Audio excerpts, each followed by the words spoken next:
ಪಾಕಿಸ್ತಾನದ ಬೆನ್ನಿಗೆ ನಿಂತ ಟರ್ಕಿಗೆ ಭಾರತೀಯರು ದೇಶಾದ್ಯಂತ ಸರಿಯಾದ ಬುದ್ಧಿ ಕಲಿಸುತ್ತಿದ್ದಾರೆ. ಟರ್ಕಿ ದೇಶದ ವಿರುದ್ಧ ಭಾರತದಿಂದ ಬಾಯ್ಕಾಟ್ ಅಭಿಯಾನ ಜೋರಾಗಿದ್ದು, ಪಾಕ್ ಪ್ರೇಮಿ ದೇಶಕ್ಕೆ ಅದರ ಬಿಸಿ ತಟ್ಟಿದೆ. ಪಾಕಿಸ್ತಾನದ ಬೆನ್ನಿಗೆ ನಿಂತ ಟರ್ಕಿ ವಿರುದ್ಧ ಭಾರತದಿಂದ ಬಾಯ್ಕಾಟ್ ಅಭಿಯಾನ ಜೋರಾಗಿದೆ.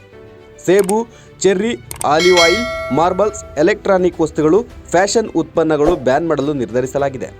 ಪಾಕ್ ಬೆನ್ನಿಗೆ ನಿಂತ ಟರ್ಕಿ ವಿರುದ್ಧ ಪುಣೆಯ ಹೋಲ್ಸೇಲ್ ರಿಟೇಲ್ ವ್ಯಾಪಾರಸ್ಥರು ಸೇಬು ಹಣ್ಣು ಆಮದು ಮಾಡಿಕೊಳ್ಳುವುದನ್ನು ಬಹಿಷ್ಕರಿಸಿದರು. ಇದೀಗ ಉದಯಪುರದ ಮಾರ್ಬಲ್ ಅಸೋಸಿಯೇಷನ್ ಕೂಡ ಟರ್ಕಿ ಮಾರ್ಬಲ್ಗಳ ಆಮದು ಬ್ಯಾನ್ ಮಾಡಲು ನಿರ್ಧರಿಸಿದೆ. ಭಾರತದಲ್ಲಿ 3 ತಿಂಗಳಿಗೆ ಸುಮಾರು 1200 ರಿಂದ 1500 ಕೋಟಿ ರೂಪಾಯಿ ಮೌಲ್ಯದ ಟರ್ಕಿ ಸೇಬನ್ನು ಖರೀದಿ ಮಾಡಲಾಗ್ತಿತ್ತು. ಇದೀಗ ಬ್ಯಾನ್ನಿಂದ ಟರ್ಕಿಗೆ ಶಾಕ್ ಎದುರಾಗಿದೆ. ಇತ್ತ ಟರ್ಕಿಯ ಮಾರ್ಬಲ್ಗಳನ್ನು ಬ್ಯಾನ್ ಮಾಡಿರುವ ಭಾರತದ ವ್ಯಾಪಾರಿಗಳು ಟರ್ಕಿಯ ಹಲವು ಉತ್ಪನ್ನ ಮತ್ತು ಪ್ರವಾಸವನ್ನು ಬಹಿಷ್ಕರಿಸಿದ್ದಾರೆ. ಪಾಕಿಸ್ತಾನವನ್ನು ಬೆಂಬಲಿಸಿದ್ದಕ್ಕೆ ಟರ್ಕಿ ಆರ್ಥಿಕ ಹೊಡೆತದ ಭೀತಿ ಎದುರಿಸುವಂತಾಗಿದೆ. ಟರ್ಕಿಗೆ 2024ರಲ್ಲಿ 3.3 ಲಕ್ಷ ಭಾರತೀಯ ಪ್ರವಾಸಿಗರು ಭೇಟಿ ಕೊಟ್ಟಿದ್ದರು. ಸಾವಿರಾರು ಭಾರತೀಯರು ಈಗಾಗಲೇ ತಮ್ಮ ಟರ್ಕಿ ಪ್ರವಾಸವನ್ನು ರದ್ದು ಮಾಡ್ತಿದ್ದಾರೆ. ಟರ್ಕಿ ಅಜರ್ಬೈಜಾನ್ ದೇಶಕ್ಕೆ ಹೋಗುವ ಭಾರತೀಯರ ಸಂಖ್ಯೆಯಲ್ಲಿ ತೀವ್ರ ಕುಸಿತವಾಗಿದೆ.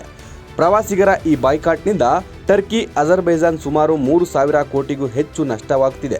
ಒಂದು ವೇಳೆ ಭಾರತೀಯರು ಟರ್ಕಿ ಅಜರ್ಬೈಜಾನ್ ಪ್ರವಾಸೋದ್ಯಮಕ್ಕೆ ಹೊಡೆತ ನೀಡಲು ನಿರ್ಧರಿಸಿದರೆ ಎರಡೂ ದೇಶಗಳು ವಾರ್ಷಿಕ ಅಂದಾಜು 4,500 ಕೋಟಿ ರೂಪಾಯಿ ನಷ್ಟ ಅನುಭವಿಸಲಿದೆ ಎಂದು ಅಂದಾಜಿಸಲಾಗಿದೆ.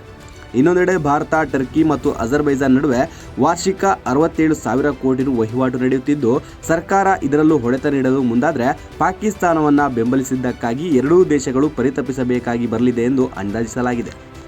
ಲೇಟೆಸ್ಟ್ ಹಾಗೂ ಇಂಟ್ರೆಸ್ಟಿಂಗ್ ಸುದ್ದಿಗಳಿಗಾಗಿ ಬಾಸ್ ಟಿವಿ ಕನ್ನಡ ಚಾನೆಲ್ನ ಸಬ್ಸ್ಕ್ರೈಬ್ ಮಾಡಿ. ಹಾಗೆಯೇ ಬೆಲ್ ಐಕಾನ್ ಪ್ರೆಸ್ ಮಾಡಿ.